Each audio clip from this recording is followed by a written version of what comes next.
people, and welcome to Uplifting Moments with Nika. On this morning, your girl is feeling like this. Victory is mine. Victory is mine. Victory today is mine. I told Satan, get thee behind me. Victory today is mine.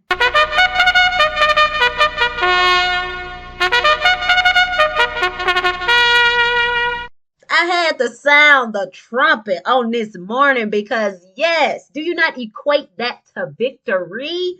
Do that not make you feel like you done won something? Amen. Amen. On this morning, you can see what kind of mood I am. I am truly grateful and thankful to be here with you. On today, we are going to talk a little more about community. If you were with me on last Monday, that's what we discussed. If you were not with me, you know what you can do?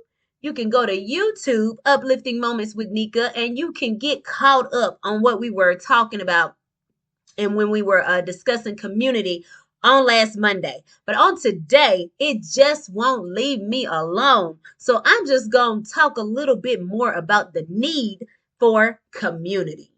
Now, one of our talking points, if you will, on last Monday was about how God, in his awesome creation, did not design us to be alone. That was the one thing that he created. He created man, and he said it is not good for man to be alone. That's kind of where we kicked our talk about the need for community off last week. And so I just want to start back there because everything that we need, everything that pertains to life and godliness, it is my belief that it can be found in his word. And so a great friend of mine, as a matter of fact, my best friend, when they heard the episode, they reminded me of a place in the Bible where community was discussed, described, depicted in a way that would just blow your mind.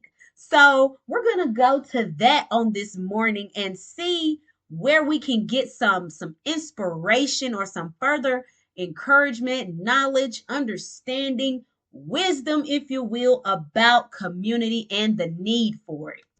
Now, before we get into that, our working definition for community was a group of people living in the same place or having a particular characteristic in common, a feeling of fellowship with others as a result of sharing common attitudes, interests, and goals. Now, in this example of community that I mentioned earlier in the Bible, these were all new believers. And this can be found in Acts 2 and 44 and Acts chapter 4, starting at verse 32. It says, all the believers were united in heart and mind, and they felt that what they owned was not their own, so they shared everything they had. Then I'm going to skip down to verse 34. It says, there were no needy people among them, because those who owned land or houses would sell them and bring the money to the apostles to give to those in need. So this is just an example, like I said, that would break the narrative of that me, my four, and no more. I know it's not feasible, for us to sell everything that we own probably in this day and age. However, like I said, this is just an example of how they were such a close-knit community that they brought what they had to share with their brothers and sisters. And like it said in that verse, there were no needy people among them because everybody was putting what they had in the pot, and it was dispersed evenly so that everybody had everything that they needed. If you have children or nieces, nephews, grandchildren, you've probably heard them say at one point in time, sharing is caring. And it most definitely is. And if there's another thing that we need more of in our time is caring for one another and showing it in action and in deed, and not just with our words, actually showing that we care and that we're concerned for each other, you know? And yes, I know we are all going through things. We all have our personal battles that we face on the day-to-day basis.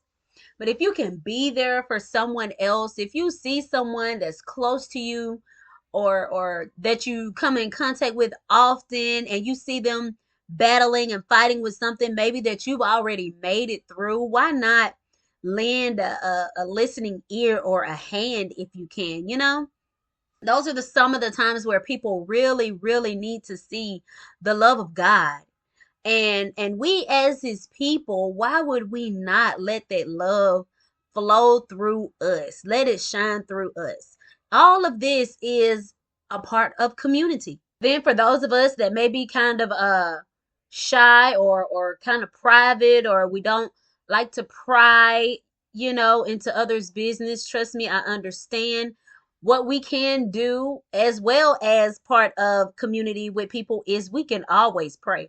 We can always say a private prayer for that person, and then move as God leads you after that. And if that's as far as it goes, just to say a prayer for them, share a smile, then hey, you never know how that may impact someone.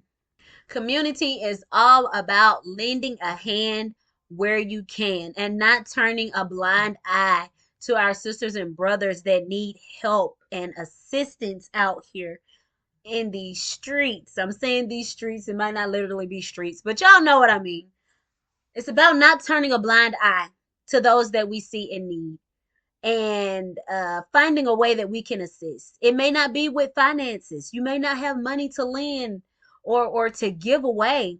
However, if you cook a meal and you got a little extra, why not make somebody a plate, that is going through a hard time? Why not share a plate with somebody? I think sometimes we think that things have to be done on such a large scale that it stops us from doing anything to help people. But like I said, sometimes those small gestures go so far in people's lives. They really, really do. They have a lasting impact. And why not, Why not have that kind of impact on somebody? One thing I know for sure is that none of us were put on this earth just for ourselves. We were all put here for a reason. We were all put here for a purpose.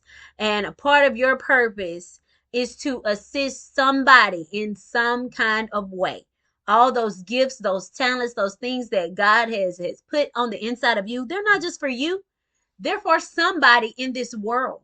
So who knows, maybe starting to do small gestures of kindness like this, and creating community and being an active member of one, that may be the place where you find to actually operate in your purpose in a way that is more meaningful. Oh. And if you think about it, it's not all that strange. We see this, especially, I know I have, especially at the beginning of the school year when it's time for the kids to head back to school. I've often seen barbers and beauticians and ladies that braid hair and all the stuff and the things. I've also often seen them discount their prices during this time, or do haircuts and hairstyles for free. Guess what that is, y'all? That is community work. So y'all don't try to look at you. Don't try to make it seem like your girl a little cuckoo for cocoa puffs.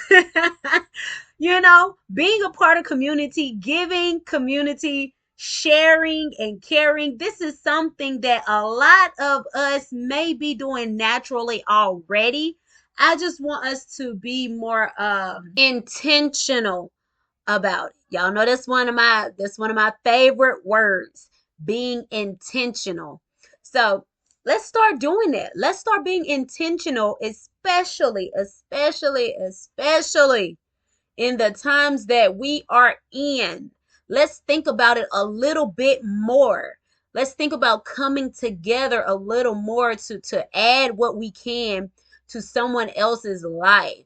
I know a lot of times we look outside of ourselves. We look outside of what we can do, in order to improve the areas that we live in order to improve the lives of those around us. Sometimes we tend to look for assistance from outside. But I believe that if we get some intentional individuals together with that same mindset to establish some things and put some things together to help other people, I truly believe we wouldn't have to look outside of the things that God has already given us, that we can share with each other to help build each other up, to help strengthen each other in our communities, in our cities, wherever we frequent, wherever we live our lives. I mean, just think about the greatest example that we had on this earth of love is Jesus. And just think about him in all his might and all his power and all the greatness that he possessed. What did he do? He had community. He had those 12 men around him. Now, of course, he was still away to pray. He would go off and fast and things of that nature. However, for the most part, he was with his community.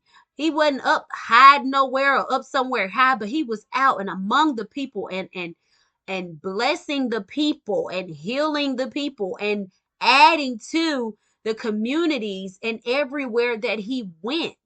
And I don't know about you, I just feel like he is the perfect example. He is the perfect example of what we can do on this earth, of what we are supposed to do. We are supposed to be impactful. We're not supposed to just look for things that'll benefit us only. But once you get blessed, once you get some benefit, once you get a foot forward, if you will, always look around to see who you can help around you, to see who you can build up around you. It's only going to add the more to your life, and it's definitely going to add the more to children's lives. It's going to add the more to the community. So let's do it.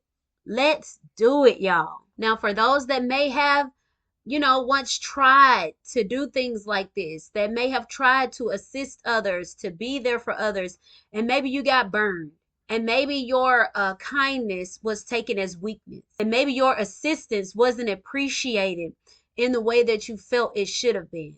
And to you, my friend, I say, I am so sorry that you experienced that. And I pray that God sends you into a community that will build you up as you build up others. See, when we think about it, we're all people, we all make mistakes. So what we can't do is let past hurts and past difficulties stop us from doing what it is that we are here to do. Yes, we can heal, and God is the healer. He is the healer. So if that has been your experience, I'm praying for your healing today. I'm praying that God sends you to the right group of people and that you can flourish in the things that he has placed on the inside of you, because there is still more for you to do. You want to know how I know that? Because you're still here, baby. A lot of times when we face things like that we tend to shut people out and we tend to say never again. However, I'm praying that you heal today so that you can come forth and that you can try again, that you can give it a try again. Because as I said before, you don't know how much you need community and how much a community somewhere needs what you have inside of you. Until next time, remember, love God, love yourself, and love others. Catch us back here next Monday right here on GSSLradio.com. Uplifting moments with me.